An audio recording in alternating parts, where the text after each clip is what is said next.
All parties Hurriyat Conference has called for a complete shutdown in occupied Kashmir on Friday, June 21, to protest against the visit of the Indian Prime Minister Narendra Modi to the territory. Call for the strike has been given by the advocate Abdul Rashid Minhas, APHC spokesperson, in a statement in Srinagar. Other Hurriyat leaders and organizations have supported the call. Indian troops have launched cordon and search operation in the Baramulla district. The operation was launched in the Rafiabad area of the district today.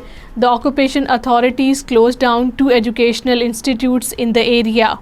A man had gone missing with an AK-47 rifle belonging to a special police officer in the Doda district. The man, identified as Muhammad Rafi, went missing along with the rifle in the town area of the district on Tuesday evening. The Indian Forces personnel have launched a manhunt to nab him.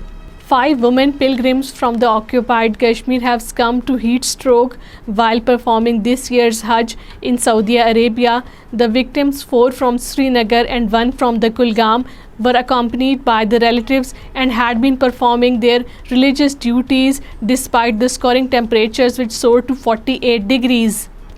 Jammu Kashmir Democratic Freedom Party has paid rich tributes to Dr. Qazi Nisar, a renowned intellectual and leader in the occupied Kashmir, on his martyrdom anniversary. Dr. Qazi Nisar was assassinated by unknown gunmen on June 19, 1994 in Dialgam area of the Islamabad district.